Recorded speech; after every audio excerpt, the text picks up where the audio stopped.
राधा माधव जय कुंज बिहारी।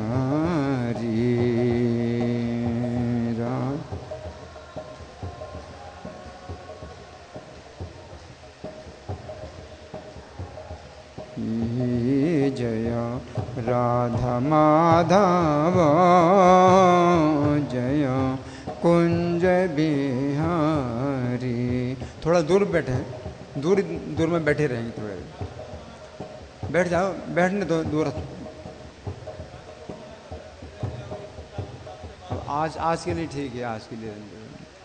जय राधा माधव जय कुंज बिहारी।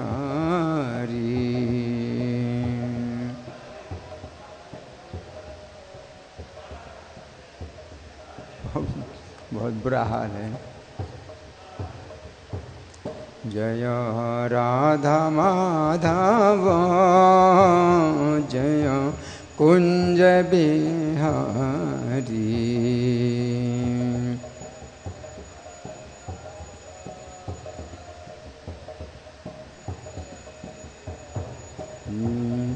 नितई गौर हरि बोल, हरि बोल, हरि बोल, हरि बोल।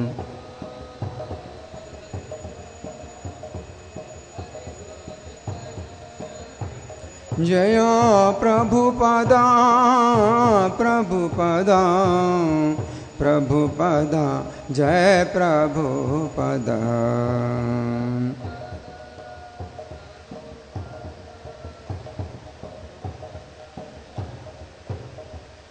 जय ओम विष्णुपाद परमहंस परिव्राजकाचार्य अष्टोत्तर श्री श्रीमधेश डिवाइन ग्रेस अभयचरणारविंद भक्ति वेदांत स्वामी श्रील प्रभुपाद की जय। नित्य लीला प्रविष्ट इस्कॉन फाउंडर आचार्य saviour of the whole world Srila Prabhupada की जय। नामाचार्य हरिदास ठाकुर की जय। प्रेम से कहो श्री कृष्ण चैतन्य प्रभु नित्यानंद श्री अद्वैत गदाधर श्रीवासादि गौर भक्त वृंद की जय।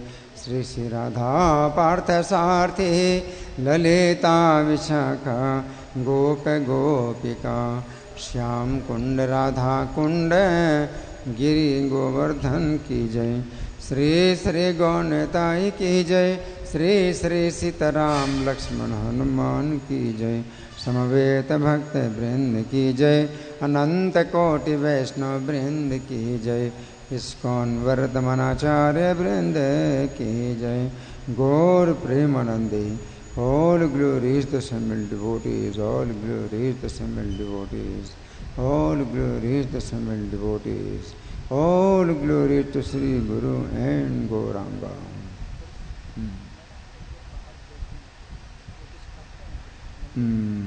मेरे पीछे बोले ओम नमो भगवते वासुदेवाय। ओम नमो भगवते वासुदेवाय। ओम नमो भगवते वासुदेवाय। ग्रंथराज श्रीमद् भगवद गीता था रूप अध्याय 18 अध्याय का नाम है उपसंहार संन्यास की सिद्धि।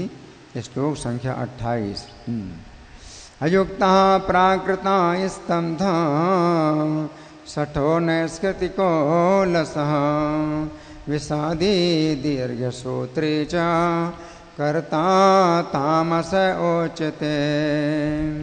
अयुक्तः प्राकृतः स्तब्धः शठो नैष्कृतिको लसः विषादी दीर्घसूत्रे च कर्ता तामस ओचते। अयुक्तः प्राकृतः स्तब्धः शठो नैष्कृतिको लसः विषादी दीर्घसूत्री च कर्ता तामस ओचते। शब्दार्थ मेरे पीछे बोलिए। अयुक्तः शास्त्रों के आदेशों को ना मानने वाला प्राकृतः भौतिकवादी, स्तंभः हठी, शठः कपटी, नैष्कृतिकः अन्यों का अपमान करने में पटु, अलसः आलसी, विषादी खिन्न, दीर्घ सूत्री ऊँघ कर काम करने वाला, देर लगाने वाला, च भी कर्ता कर्ता, तामसः तमोगुणी उच्यते कहलाता है। अनुवाद मेरे पीछे बोलें। जो कर्ता सदा शास्त्रों के आदेशों के विरुद्ध कार्य करता रहता है, जो भौतिकवादी, हठी, कपटी तथा अन्यों का अपमान करने में पटु है, तथा जो आलसी, सदैव खिन्न तथा काम करने में दीर्घ सूत्री है, वह तमोगुणी कहलाता है। तो सब लोग प्रार्थना निकालें। भूमिका में पहला पेज है। ओम अज्ञानतिमिरान्धस्य ज्ञानाञ्जनशलाकया चक्षुरुन्मीलितं येन तस्मै श्रीगुरवे नमः। श्रीचैतन्यमनोभीष्टं स्थापितं येन भूतले स्वयं रूपः कदा मह्यं ददाति स्वपदान्तिकं। वन्देऽहं श्रीगुरो श्रीयुतपदकमलं श्रीगुरून् वैष्णवांश्च श्रीरूपं साग्रजातं सहगण रघुनाथान्वितं तं सजीवं साद्वैतं सावधूतं परिजनसहितं कृष्णचैतन्यदेवं श्रीराधा कृष्णपादान् सहगण ललिता श्रीविशाखान्वितांश्च। हे कृष्ण करुणा सिंधो दीनबंधो जगत्पते गोपेश गोपिका कांत राधाकांत नमोस्तुते। तप्त कांचन गौरांगी राधे वृंदावनेश्वरी वृषभानुसुते देवी प्रणमामि हरिप्रिये। वाञ्छाकल्पतरुभ्यश्च कृपा सिन्धुभ्य एव च पतितानां पावनेभ्यो वैष्णवेभ्यो नमो नमः। जय श्री कृष्ण चैतन्य प्रभो नित्यानंद श्री अद्वैत गदाधर श्रीवासादि गौर भक्त वृंद। हरे कृष्णा कृष्ण कृष्ण हरे हरे हरे राम राम राम हरे हरे। नमो विष्णुपादाय कृष्णप्रेष्ठाय भूतले श्रीमते भक्तिवेदांत स्वामिनिति नामिने। नमस्ते सरस्वती देवे गौरवाणी प्रचारिणे निर्विशेषा शून्यवादी पाश्चात्य देश तारिणे। श्लोक फिर से समझेंगे। आज के श्लोक में भगवान कहते हैं अयुक्ता प्राकृता स्तब्धा। जो तमोगुणी करता है वो कैसा होता है? तो पहला तो क्या है? अयुक्त है, यानी अयोग्य है, कार्य करने के योग्य नहीं है तो भी करता है, काम करता है। अपनी अयोग्यता को ना समझ करके काम अपने हाथ में ले लेता है, काम करने लगता है। अयुक्ता फिर दूसरा है प्राकृतः। प्राकृतः का मतलब अशिक्षित है, उसको सही प्रकार से प्रशिक्षण नहीं प्राप्त हुआ है, प्राकृतः। फिर तीसरा है स्तब्धा। स्तब्धा का मतलब हठी, जिद्द पकड़ लेता है कि मुझे यही काम करना है। उसे समझाया जाए तो भी वो बात नहीं मानता है और अपनी जिद्द पकड़ लेता है, उसे कहते हैं स्तब्ध। इसके बाद नैष्कृतिक, स्तब्धा। उसके बाद सठ। सठा का मतलब है कपटी, कपट का व्यवहार करता है। उसके बाद है नैष्कृतिक, अन्यों का अपमान करने में चालाक होता है, चतुर है, अपमान करने में चतुर है। इसके बाद अलसः। अलसः का मतलब आलसी है। इसके बाद विषादी। विषादी का मतलब हमेशा निराश रहता है, हमेशा विषाद करता रहता है, विषादी। फिर दीर्घ सूत्री।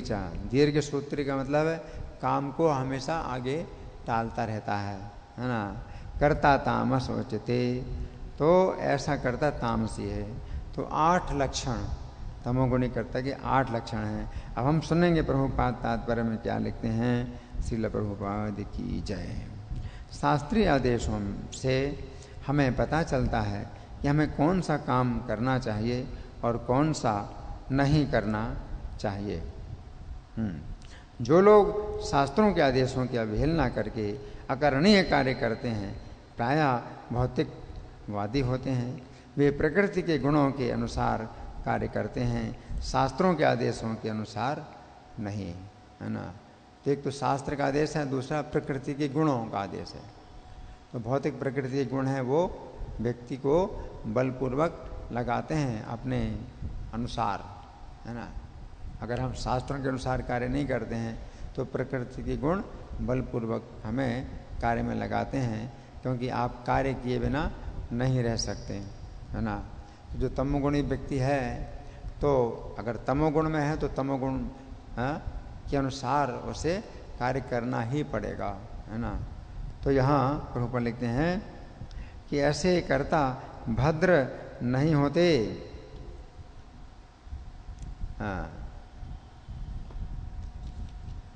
और सामान्यतया सदैव कपटी तथा अन्यों का अपमान करने वाले होते हैं।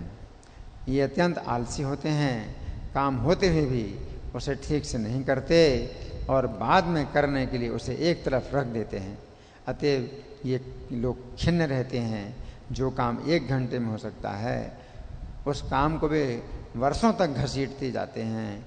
ये दीर्घ सूत्री होते हैं, ऐसे कर्ता तमोगुणी होते हैं। तो यहाँ प्रभुपाद का तात्पर्य समाप्त हुआ। अब हम सुनेंगे श्री भगवान ने कहा में जो श्लोक की व्याख्या हुई है। तो श्लोक संख्या 2627। पिछले 2 श्लोकों में भगवान ने तमोगुणी कर्ता रजोगुणी कर्ता, इन 2 प्रकार के कर्ताओं का वर्णन किया था। 26वें में सतोगुणी कर्ता और 27वें में रजोगुणी कर्ता का वर्णन किया। उस समय अर्जुन के मन में जिज्ञासा उत्पन्न हुई कि श्री कृष्ण ने सत्वगुणी तथा रजोगुणी कर्ताओं का तो वर्णन किया है, परंतु तमोगुणी कर्ता कैसा होता है ना। तो अर्जुन के मन में जिज्ञासा है कि तमोगुणी कर्ता कैसा होता है। सतोगुणी कर्ता रजोगुणी कर्ता तो कृष्ण ने बता दिए, तो तमोगुणी कर्ता कैसा होता है। अंतर्यामी होने के कारण श्री कृष्ण अर्जुन के मन की जिज्ञासा को समझ गए। तो अर्जुन के मन में बहुत जिज्ञासा हो रही है कि तमोगुणी कर्ता के बारे में अगर कृष्ण बताएं तो बड़ी कृपा होगी। अतः उन्होंने इस श्लोक में तमोगुणी कर्ता के 8 लक्षण बतलाए हैं। तो पहला लक्षण क्या है, अयोग्य कर्ता तामसी होता है। तो ये तो सामान्य शिष्टाचार है कि हम यदि कोई सेवा मांगते हैं तो कुछ ऐसी सेवा मांगते हैं जो हमारे लिए योग्य हो, है ना। कहते हैं ना मेरे लायक कोई सेवा हो, तो मेरे लायक कोई सेवा हो इसका मतलब क्या है कि जो मैं कर सकता हूँ, जिस कार्य की मैं योग्य हूँ, तो इस प्रकार से जब कोई सेवा करता है, कार्य करता है, तो वो सतोगुणी होता है। लेकिन तमोगुणी व्यक्ति क्या कहता है, जो कहो वही करूं। अब कर नहीं सकता, वो हर कार्य तो नहीं कर सकता, लेकिन अपने अंदर जो है वो इस प्रकार का ज्ञान बढ़ाता जाता है कि मैं हर काम कर सकता हूं। इस तरह से तो तमोगुणी व्यक्ति अपनी सीमित योग्यता पर विचार ना करके कुछ ऐसा कार्य करना चाहता है जो उसकी योग्यता से बाहर होता है ना। अब इसमें एक घटना है। तो यहाँ पर श्री कृष्ण कह रहे हैं कि तमोगुणी कर्ता का पहला लक्षण यह है कि वो ऐसा कार्य करता है जिसे करने की उसमें योग्यता नहीं है। भागवत के 10वें स्कंध के अंतर्गत अध्याय संख्या 54 में वर्णन आता है कि जिस समय श्री कृष्ण ने सभी राजाओं को परास्त करके रुक्मिणी देवी का अपहरण कर लिया, है ना। तो रुक्मिणी देवी का विवाह हो रहा था शिशुपाल के साथ, और इस विवाह को करने के लिए जितने भी कृष्ण के शत्रु राजा थे वे सब बिल्कुल तैयार होके आए थे कि कृष्ण रुक्मिणी को किसी प्रकार ना ले जाएं। तो बड़ी जो है अपनी अपनी सेनाएं लेकर के और युद्ध की तैयारियां करके रुक्मिणी का विवाह शिशुपाल के साथ करा रहे हैं। अब ये रुक्मिणी के लिए भी बड़ा मरण से भी ज़्यादा बुरा शिशुपाल के साथ विवाह कर रहे हैं। रुक्मिणी जी कौन है? सीता महारानी है। पिछले जन्म में सीता जी जो थी, और कृष्ण पिछले जन्म में श्री राम थे, और शिशुपाल पिछले जन्म में रावण था, है ना। तो ये सब कृष्ण के शत्रु राजा लोग जो है मतलब क्या करा रहे हैं, रुक्मिणी का विवाह शिशुपाल के साथ करा रहे हैं, यानी सीता का विवाह रावण के साथ करा रहे हैं, है ना। तो ये सब दुष्ट लोग अपने अपनी सेनाओं को लेकर के आए, है ना, बिल्कुल तैयार हो गए, है ना। तो उस समय क्या होता है कि कृष्ण ने रुक्मिणी का अपहरण कर लिया और सब जितने शत्रु राजाएं हैं उन सब का जो है उन सबको परास्त कर दिया, है ना। और श्री कृष्ण रुक्मिणी को ले गए, है ना। तो अब देखिए सब राजा मिलकर के भी जब कृष्ण को परास्त नहीं कर पाए और कृष्ण के द्वारा परास्त हो गए हैं, तो उस समय रुक्मिणी के बड़े भाई रुक्मिणी ने सभी राजाओं के सामने शपथ ली। तो यह तमोगुणी व्यक्ति क्या शपथ ली? रुक्मिणी के बड़े भाई रुक्मी ये बड़ा मतलब दुष्ट था, रुक्मिणी का ही सब बड़ा भाई है ना, ये सबसे दुष्ट है। उसने शपथ ली यदि वो युद्ध में श्री कृष्ण का वध करके रुक्मिणी को अपने साथ वापस नहीं लाएगा तो वो कुंडिनपुर में प्रवेश नहीं करेगा। तो कुंडिनपुर में जो है रुक्मिणी थी, कुंडिनपुर के राजा भीष्मक थे, और राजा भीष्मक की भी यही इच्छा थी कि उनकी पुत्री का विवाह कृष्ण के साथ हो, हैं। और कृष्ण रुक्मिणी को बलपूर्वक ले गए तो महाराज भीष्मक भी जो है अंदर अंदर से बड़े प्रसन्न हो रहे थे कि बड़ा अच्छा हुआ। और जितनी प्रजा थी कुंडिनपुर की तो वो भी अपने सब पुण्य दे करके भी यही मना रही थी, सब लोग यही मना रहे थे कि रुक्मिणी का जो विवाह कृष्ण के साथ हो। और कृष्ण जब ले गए रुक्मिणी को बलपूर्वक अपने पराक्रम के बल पर ले गए तो सब लोग खुश थे। रुक्मी क्योंकि इसी ने ही शिशुपाल के साथ शादी रुक्मिणी की तय की थी। तो इसने क्या किया, इसने जो है प्रतिज्ञा की, क्या प्रतिज्ञा की कि अगर वो कृष्ण का वध करके रुक्मिणी को अपने साथ वापस नहीं लाएगा तो कुंडिनपुर में प्रवेश नहीं करेगा, हैं। परंतु जिस समय उसने श्री कृष्ण से युद्ध किया उस समय वो श्री कृष्ण से पराजित हो गया। वो मूर्ख श्री कृष्ण की असीम शक्ति पर विचार ना करके श्री कृष्ण का वध करने का कार्य करना चाहता था। तो यहाँ पर श्री कृष्ण कह रहे हैं कि अयोग्य कर्ता तमोगुणी होता है, अयोग्य कर्ता तमोगुणी होता है ना। अच्छा, अब दूसरा क्या है लक्षण तमोगुणी कर्ता का? अशिक्षित कर्ता तमोगुणी होता है।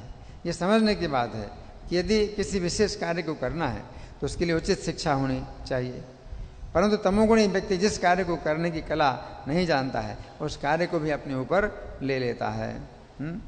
तो यहाँ पर श्री कृष्ण कह रहे हैं कि तमोगुणीकर्ता का दूसरा लक्षण है कि वो अशिक्षित होते हुए भी किसी कार्य को करने का उत्साह रखता है ना। श्रील भक्ति सिद्धांत सरस्वती ठाकुर ने एक कथा सुनाई थी कि एक लकड़हारा सुंदर वन के जंगल में लकड़ियां एकत्रित करने के लिए जाने लगा। उस समय एक अनुभवी व्यक्ति ने उसे बताया कि उसे पर्याप्त रूप से शस्त्रों को लेकर जाना चाहिए, अन्यथा किसी जंगली पशु के द्वारा उसका जीवन संकट में पड़ सकता है। तुम तो लकड़ियां काटने में लगे हैं और कोई जंगली जानवर, हिंसक जानवर आएगा है? तो तुम्हें मार डालेगा, है ना। तो उसको जो है सचेत किया। उस समय उसने उत्तर दिया, इस धारणा को मैं असत्य सिद्ध करना चाहता हूं कि शस्त्रों को लेकर ही वन में प्रवेश करना चाहिए। है? बड़े विश्वास के साथ कहा, यह धारणा बिल्कुल असत्य है। यदि मैं वन के वृक्षों में से किसी एक वृक्ष की टूटी शाखा का भी प्रयोग करूंगा तो सभी जंगली पशु भाग जाएंगे। एक टूटी शाखा का प्रयोग करूंगा। लकड़हारा नहीं समझता था कि उसकी अटकल का कोई भी लाभ नहीं होगा। जिस समय लकड़हारे ने बाघ को देखा उस समय उसने हथियार बनाने हेतु एक वृक्ष की शाखा को काटना आरंभ कर दिया।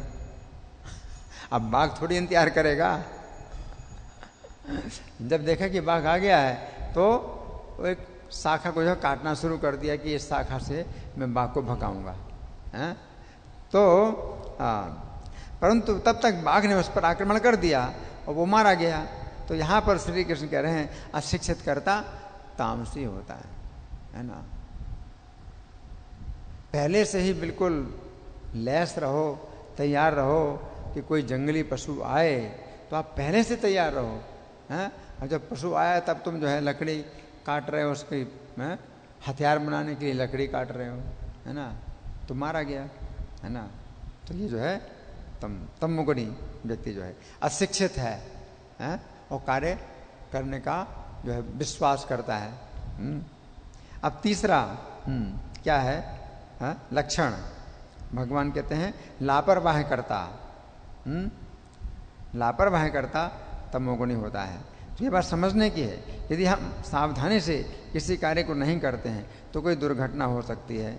यदि व्यक्ति को किसी दुर्घटना के प्रति सचेत किया जाता है फिर भी वो यदि ध्यान नहीं देता है तो ऐसे व्यक्ति को स्तब्ध अर्थात असावधान अथवा लापरवाह कहा जाता है। सचेत किया जाए तो भी वो जो है सुनता नहीं है, ध्यान नहीं देता है, तो लापरवाह कर देना है।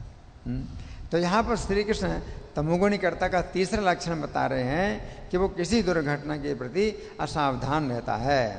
श्रील भक्ति सिद्धांत सरस्वती ने एक कथा सुनाई थी कि एक राजा ने अपने बच्चों का मन बहलाने के लिए अपने महल में कुछ बानरों को रखा हुआ था। राजा के महल में कुछ भेड़ें भी थीं। उनमें से एक भेड़ रसोई में जाकर कुछ भी खाने लगती थी। एक भेड़ की आदत बड़ी खराब थी। उस समय रसोइये उस भेड़ की पिटाई करते थे।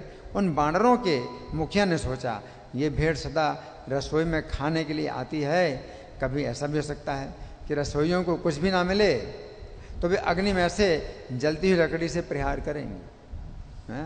रसोइये को क्या है, क्योंकि रसोई बन रही है और भेड़ खाने आएगी तो जल्दी जल्दी में क्या करेंगे, वो कभी जलती लकड़ी भी जो है उसको मारेंगे, है ना।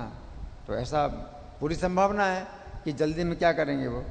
उस समय इस भेड़ के रोएदार देह में आग लग जाएगी। ऐसी स्थिति में ये भेड़ हो सकता है कि घोड़ों के स्थान पर चली जाए और वहां पर रखे हुए भूसे में आग लग जाए।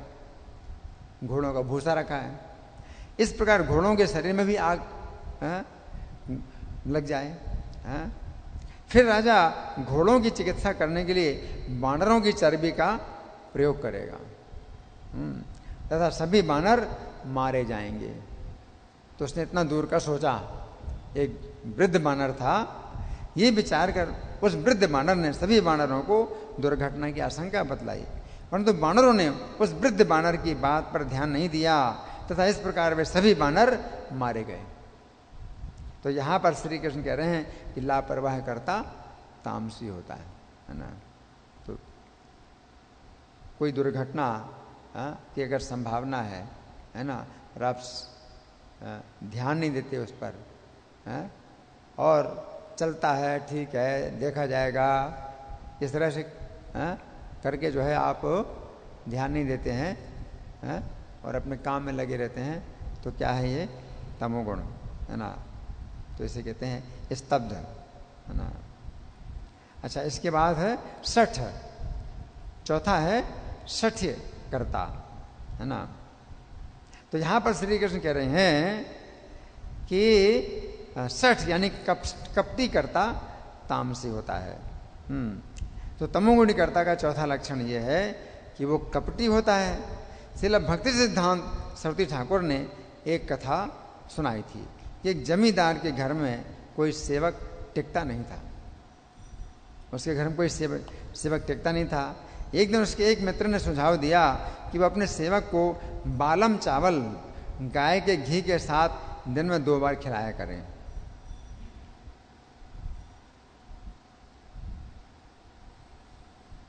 सेवक जो है चला जाता, फिर दूसरा सेवक बुलाओ, तो इसमें बड़ी दिक्कत होती है। एक नौकर चला जाए, फिर दूसरा नौकर चला, तीसरा नौकर, है ना, तो बड़ी दिक्कत होती है। तो एक व्यक्ति ने उसको सुझाव दिया कि तुम ऐसा करो, अभी जो नौकर काम करता है इसको 2 बार खिलाओ। क्या खिलाओ? बालम चावल गाय के घी के साथ खिलाओ। अब जमींदार ने एक सेवक रखा, उसे उसी प्रकार का भोजन देने लगा। अब एक दिन ये सेवक इस जमींदार को छोड़कर अन्यत्र चला गया, जैसे हमेशा छोड़ के चले जाते हैं, परंतु इस सेवक को कहीं भी ऐसा स्वादिष्ट भोजन नहीं मिला। अतः ये सेवक पुनः जमींदार के निकट आकर बोला, हे स्वामी, आपसे प्रेम होने के कारण मैं अन्यत्र नहीं जा सकता हूं।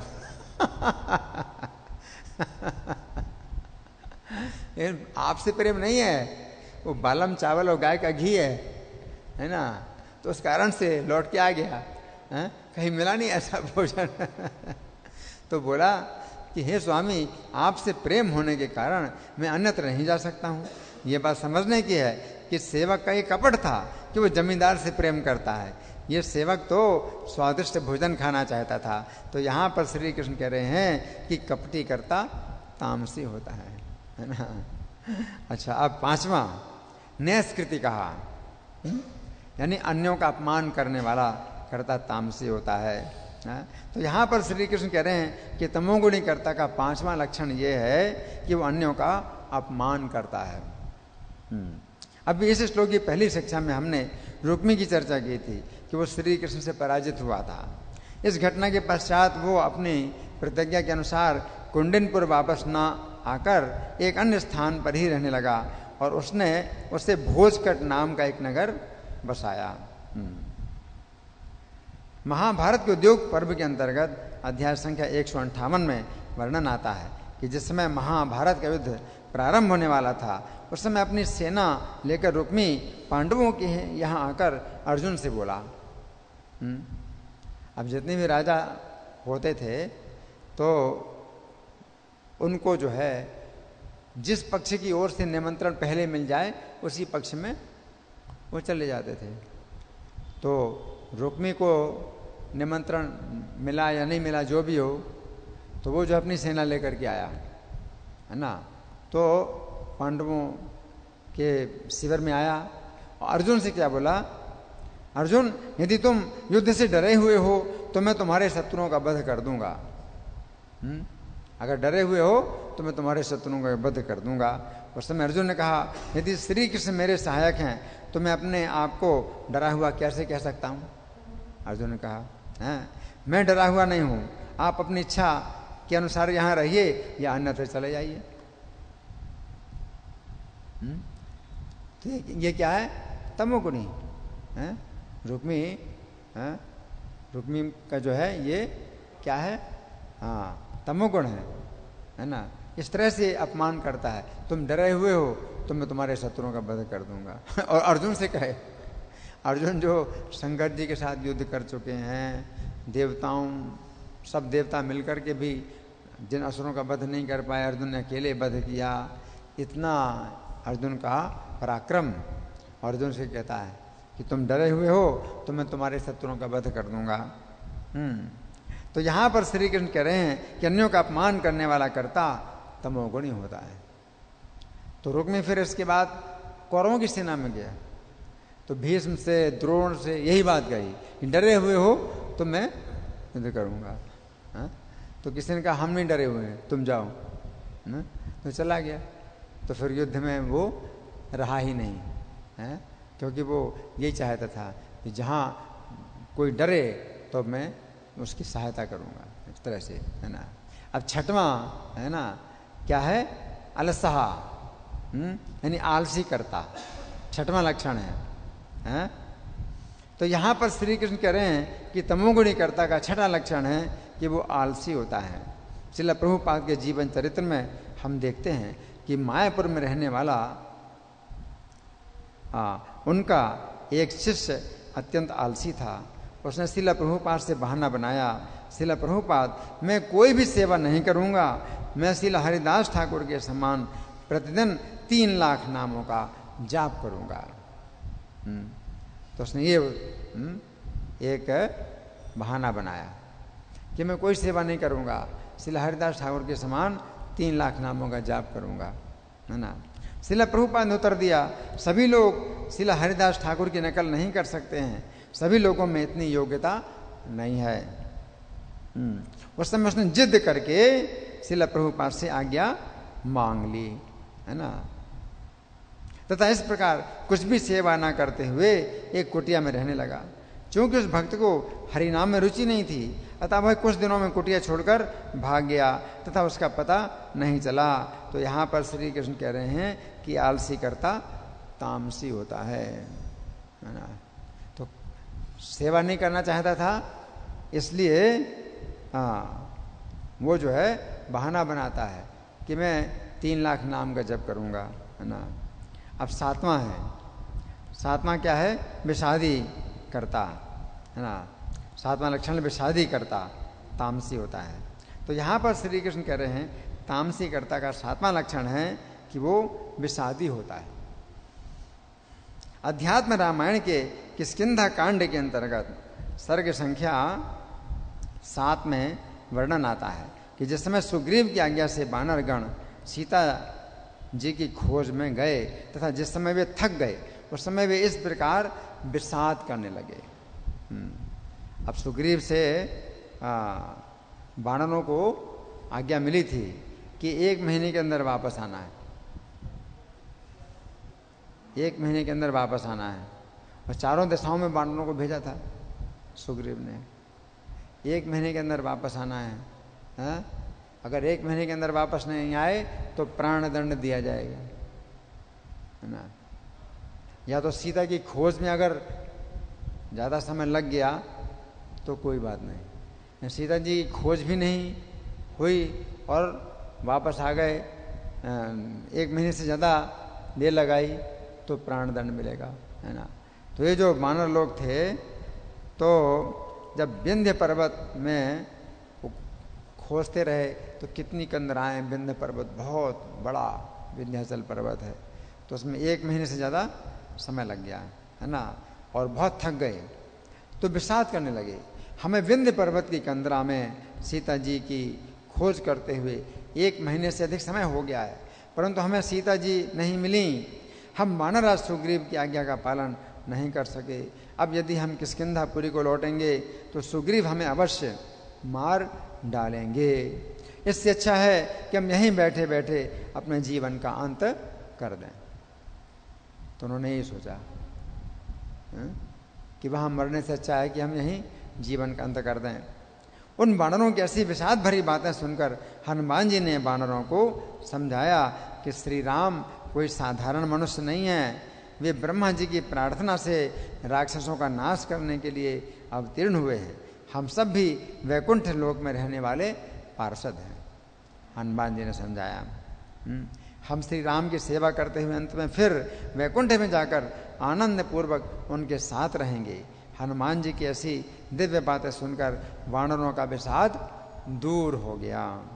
तो यहाँ पर समझने की बात यह है कि यदि हम श्री कृष्ण के गुणों का गान नहीं करते हैं तो प्रत्येक कार्य में कठिनाइयाँ तथा विषाद उत्पन्न होता है।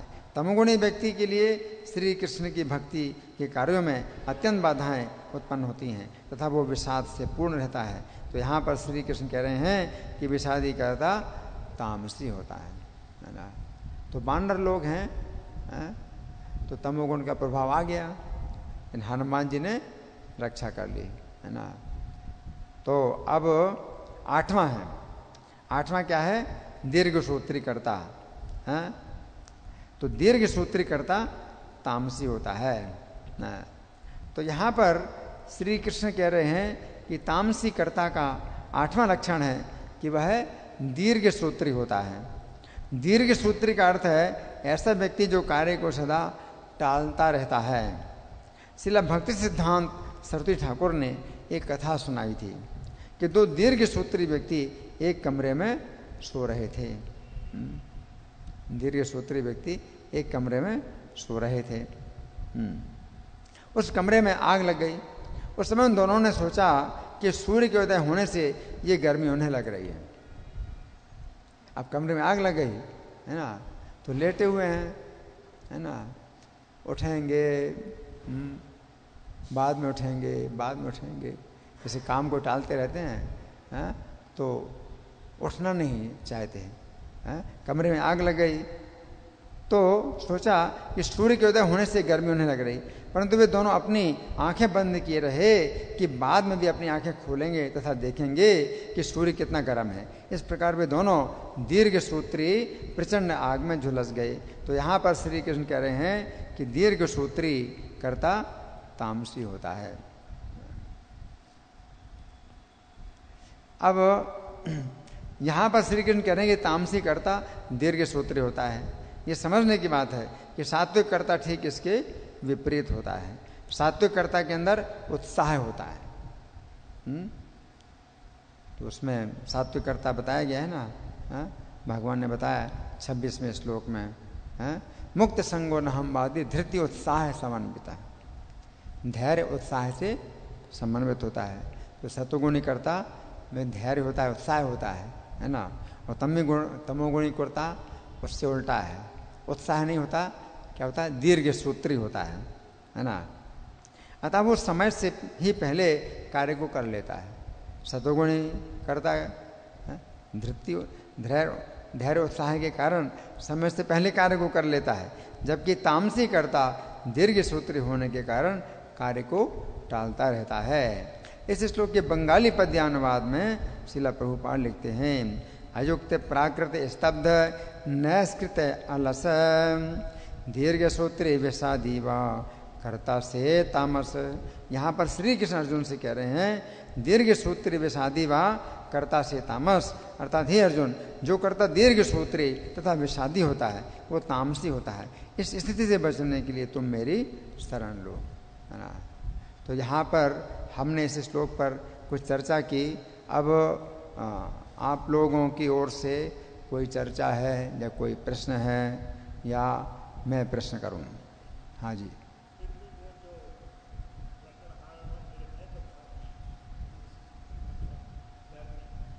लकड़हारा निर्भय था, लेकिन वो निर्भयता जो है तमोगुण से भी आती है। निर्भयता तमोगुण से आती है। एक तो निर्भयता होती है, जैसे प्रभुपाद निर्भय थे, अभय चरणारविंद, है ना।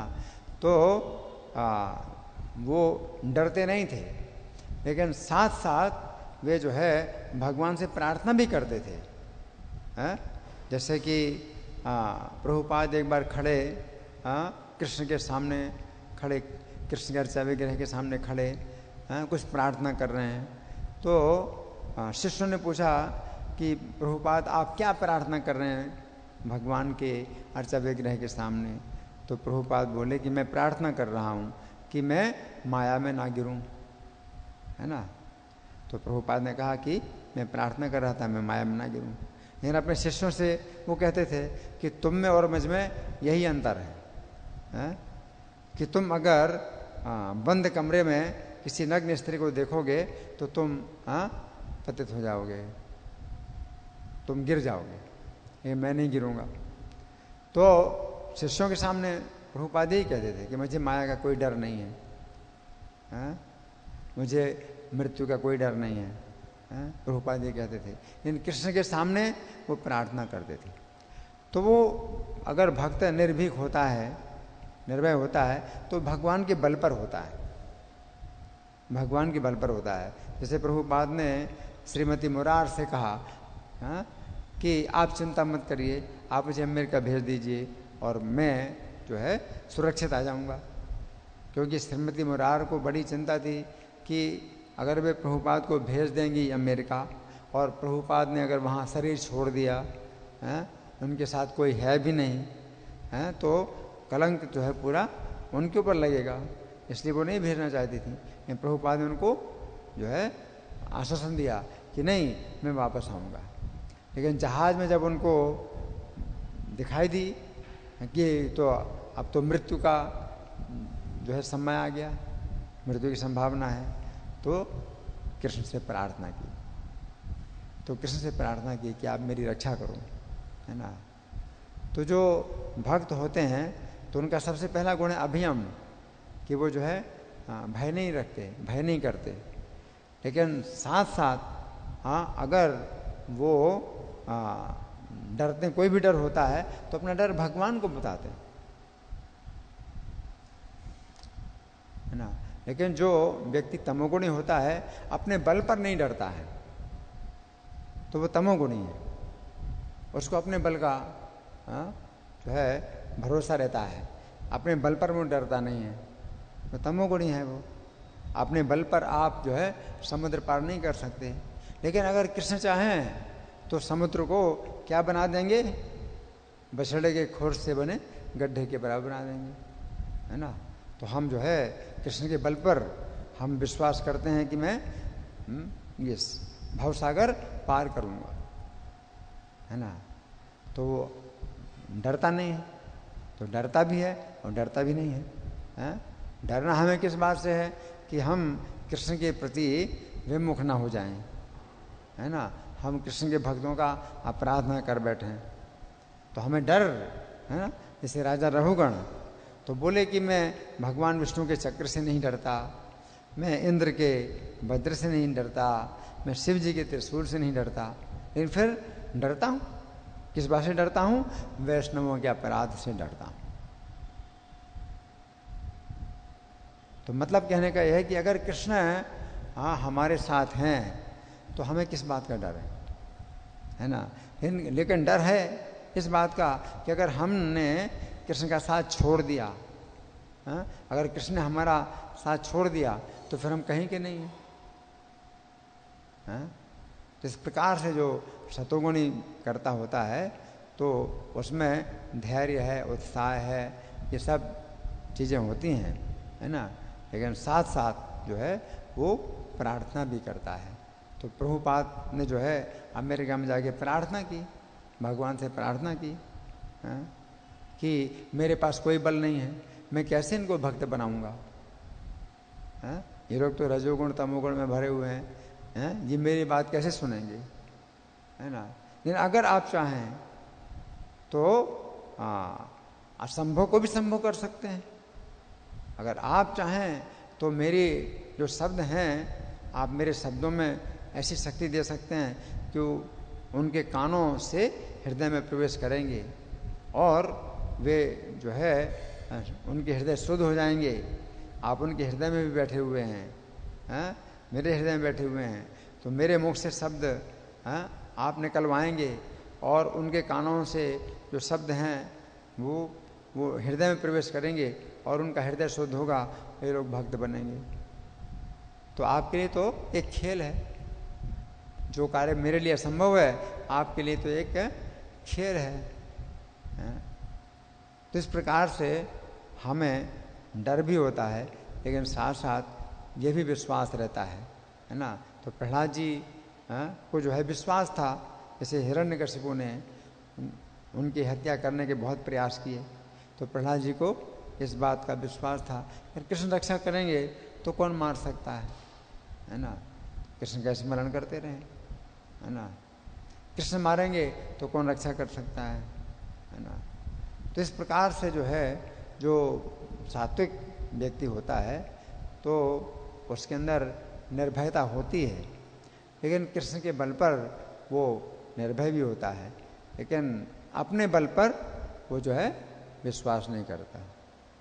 मेरे पास कोई बल नहीं है, इसलिए कृष्ण को कहा जाता है निर्बल के बल हैं, निर्बल के ही वो बल हैं, निर्धन के ही धन है, अकिंचन निवृत्ता है। अपने को वो बिल्कुल निर्बल मानता है तो उसे कृष्ण का बल मिलता है ना। तो हिरण्यकशिपु अपने बल पर जो है विश्वास करता था, उसके पास बल है, उसके पास शक्ति है ना। तो ईश्वर को मैं नहीं मानता, उसको अपने बल पर विश्वास था, है ना। लेकिन प्रहलाद जी से जब उसने पूछा कि तू किसके बल पर मेरे सामने डर नहीं रहा है, सब देवता मेरे सामने डरते हैं, मेरे पास इतना बल है, इनके तेरे पास किसका बल है जो तू नहीं डर रहा मेरे सामने? मैं तो उसको अभी मारने वाला हूँ और तू डर नहीं रहा है। तो प्रहलाद जी ने कहा कि जो बल जहाँ से आपको बल मिल रहा है वहीं से मुझे भी बल मिल रहा है। एक ही बल है जहाँ से आपको भी आ रहा है और मुझे भी मिल रहा है। तो प्रहलाद जी अपने बल पर विश्वास नहीं करते थे, लेकिन कृष्ण के बल पर विश्वास करते थे, है ना। तो वो समर्पण कहलाता है, ठीक है ना। और कोई प्रश्न है? अभी हमारे पास समय है ना। है?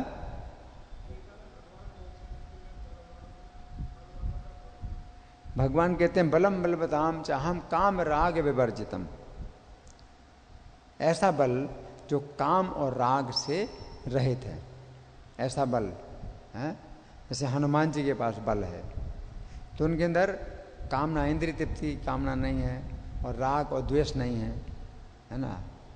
तो वो बल जो है हनुमान जी का, वो भगवान से आ रहा है, तो वो बल बढ़ रहा है, हनुमान जी का बल बढ़ रहा है? उनके अंदर काम, क्रोध, ये सब चीज़ें नहीं है ना। तो वे अपने बल का प्रयोग करते हैं किस कार्य में? कि सीता को राम से मिलाएं। और रावण अपने बल का प्रयोग करता है किस कार्य में? काम राग से भरा हुआ है, काम के साथ क्रोध भी है, राग के साथ द्वेष भी है। तो राग द्वेष भरा है, काम क्रोध भरा हुआ है, तो सीता को जो है भोगने के लिए राम से अलग कर रहा है, अपना बल का प्रयोग कर रहा है। तो उसका बल नष्ट हो गया, रावण नष्ट हो गया, है ना। और हनुमान जी का बल हमेशा बढ़ता जा रहा है, अभी भी बढ़ रहा है उनका बल, है ना। तो बल सुरक्षित रहता है। तो कृष्ण कहते हैं बलम बलवताम चाहम काम राग विवर्जितम, कामना और राग से रहित बल, है ना। तो जो बल साधु के अंदर होता है ना, तो ये बताया गया है कि विद्या विवादाय धर्म मदाय शक्ति परेशम पर पीड़नाय खलस साधु विपरीत में तत् ज्ञानाय दानाय च रक्षणाय। कि जो दुष्ट व्यक्ति होता है उसके पास अगर विद्या प्राप्त हो जाए तो वो क्या करेगा? दूसरों से विवाद करेगा, दूसरों की बात को काटेगा और उस प्रकार से वो जो है लज्जित करता है दूसरों को। विद्या विवाद आए। जो साधु है तो अगर उसके पास विद्या आती है तो वो ज्ञान देता है दूसरों को। तो जो दुष्ट है उसके पास विद्या है तो वो विवाद ही केवल करेगा, कि हर बात में किसी को व्यक्ति को पराजित करेगा। लेकिन जो साधु है अगर उसके पास विद्या होती है तो वो ज्ञान देता है दूसरों को। विद्या विवादाय धनम मदाय, अगर धन होता है तो दुष्ट के पास अगर धन होता है तो उसके अंदर घमंड बढ़ जाता है, बहुत घमंड होता है धन का, धनम मदाय। लेकिन साधु के पास अगर धन होता है तो दान करता है। जो योग्य ब्राह्मण है, वैष्णव है, तो उनको जो है धन का दान करता है, दाना है। और उसी प्रकार से बल, अगर दुष्ट के पास बल है है। तो विद्या विवादाय धनम मदाय शक्ति परेशान पर पीड़ना है, तो दूसरों को पीड़ा पहुंचाएगा। अगर उसके पास बल आ गया तो दूसरों को पीड़ा पहुंचाएगा, है ना। और दूसरों को पीड़ा पहुंचाने में उसको आनंद आता है। जैसे रावण, तो रावण का मतलब है जो व्यक्ति रुलाता है दूसरों को, उसके पास बल है ज़्यादा, तो अपने बल का प्रयोग करता है दूसरों को रुलाने में, उसका आनंद लेता है ना। तो काम राग से भरा हुआ बल रावण के अंदर है ना। लेकिन साधु के पास बल होता है तो रक्षा करता है वो, है? साधु के पास बल होता है तो जो निर्दोष है, तो उनके साथ अगर कोई अन्याय होता है तो उनकी रक्षा करता है, अन्याय का विरोध करता है? दुष्टों का दमन करता है ना। तो ये अंतर होता है।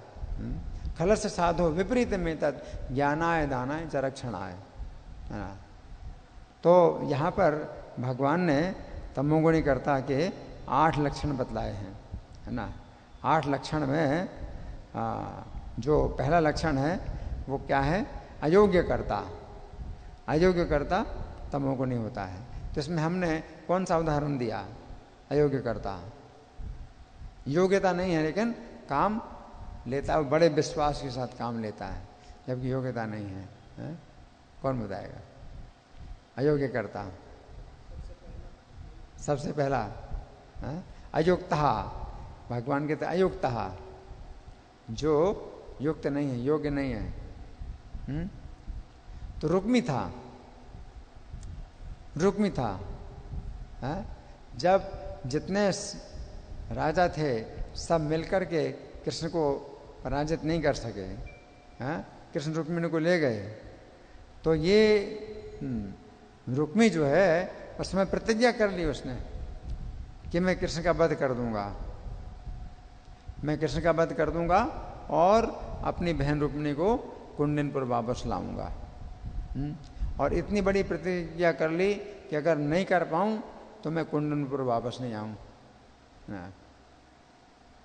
और बाद में फिर क्या हुआ कि कृष्ण के द्वारा पराजित हुआ। और कृष्ण तो उसको मार सकते थे, वध कर सकते थे, लेकिन रुक्मिणी का भाई जान करके कृष्ण ने स्वयं वध नहीं किया और रुक्मिणी को अवसर दिया कि रुक्मिणी आए इसको बचाने के लिए। तो रुक्मिणी ने फिर कृष्ण से प्रार्थना की कि मेरा भाई है, आप इसको जो है ना मारिए। तो कृष्ण तो मारना नहीं चाहते थे, लेकिन दिखा रहे थे कि मैं मार डालूंगा।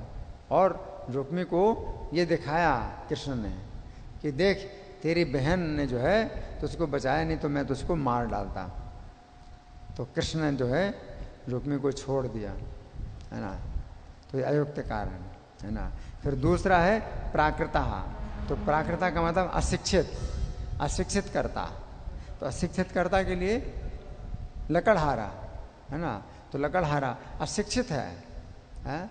अगर जंगली जानवर आए तो अपने पास जो है उतना अच्छा प्रशिक्षण होना चाहिए, है। क्योंकि जंगली जानवर थोड़ी इंतजार करेगा, तुरंत ही आक्रमण करेगा।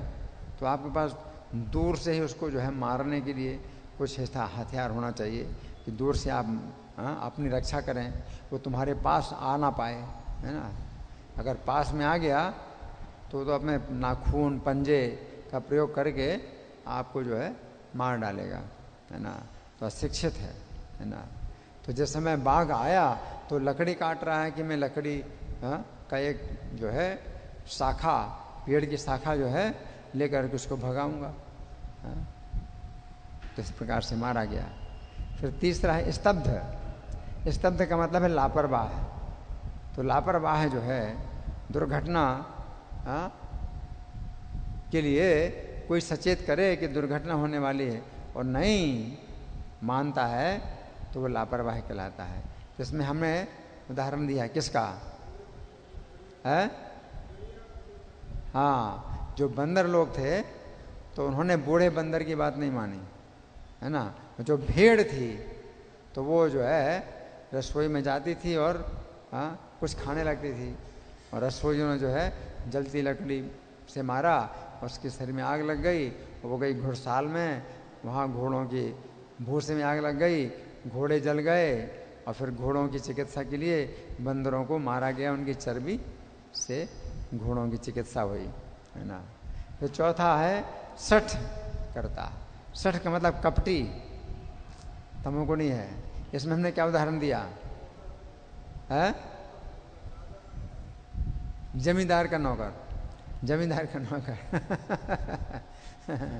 तो चला गया, छोड़ करके चला गया, है उसको वैसा भोजन फिर कभी मिले ही नहीं, कहीं नहीं मिला, तो वापस आ गया। तो बोला हम आपसे प्रेम करते हैं, इसलिए हम जो है फिर वापस आ गए हैं। इस तरह से उस कपट पूर्वक जो है वो फिर आ गया दोबारा। और फिर पांचवा है नैष्कृतिका। नैष्कृतिक का मतलब है अन्यों का अपमान करने में पटु, है ना। तो उसके लिए हमने क्या उदाहरण दिया? रुक्मी, रुक्मी का उदाहरण दिया। रुक्मी जो है अपनी सेना लेकर के आया है जब महाभारत युद्ध प्रारंभ होने वाला था। तो अर्जुन से क्या बोला? अर्जुन से क्या बोला कि अगर तुम्हें डर लग रहा है तो मैं तुम्हारे शत्रुओं को मार दूंगा। तो क्षत्रिय के लिए बड़े अपमान की बात है कि क्षत्रिय कहे कि मैं डर गया, है ना। क्षत्रिय जो होते हैं तो वे जो है डरते नहीं हैं, है ना। तो डरना जो है ये क्षत्रिय के लिए बड़ी लज्जा की बात है। तो अपमान कर रहा है, लज्जित कर रहा है अर्जुन को कि तुम डर रहे हो तो मैं तुम्हारे शत्रुओं का वध कर दूंगा, है ना। तो ये क्या है? अपमान करने वाला, न्यासकृति कहा। और फिर छठवां है अलसा, आलसी करता, है ना। तो आलसी में हमने उदाहरण दिया किसका? प्रभुपाद के एक शिष्य का उदाहरण दिया कि वो जो है आलसी था। तो 3 लाख नाम जप करने के नाम पर उसने प्रभुपाद से कहा कि मैं कोई सेवा नहीं करूँगा, है। लेकिन 3 लाख नाम जप कर नहीं सकता था, है ना। तो फिर छोड़ के चला गया, भाग गया, उसका पता ही नहीं चला। फिर सातवां है विषादी करता। तो विषादी करता है कि हमेशा विषाद में भरा रहे। तो इसमें हमने उदाहरण दिया बानरों का। सीता की खोज करने वाले बानर हैं, विषाद में पड़ गए, है ना, कि हम तो अब जो है शरीर छोड़ देंगे बिना खाए पिए, क्योंकि 1 महीने से ज़्यादा हो गया और सीता जी की हम खोज नहीं कर पाए। लेकिन हनुमान जी ने उनको आश्वासन दिया कि नहीं नहीं नहीं, भगवान राम जो है सर्वसमर्थ हैं और वे जो है वैकुंठ से आए हैं और हम लोग भी उनके जो है संगी हैं, वैकुंठ से हम लोग भी आए हैं। तो भगवान जो है राक्षसों का वध करेंगे, हैं, चिंता मत करो। फिर 8वां दीर्घ सूत्री करता है। तो दीर्घ सूत्री करता है जो टालता रहता है ना। तो इसका उदाहरण दिया हमने कि जो सो रहे थे 2 दीर्घ सूत्री लोग, और आंखें बंद की, आंखें भी नहीं खोलना चाहते थे। तो कमरे में आग लगी और वो सोचते हैं कि धूप तेज हो रही, धूप तेज हो रही है, और जल गए, जल के मर गए। धन्यवाद। ग्रंथराज श्रीमद् भगवद गीता की जय, श्रील प्रभुपाद की जय, राधा पार्थसारथी ललिता विशाखा गौर नेताई, सीताराम लक्ष्मण हनुमान की जय हो।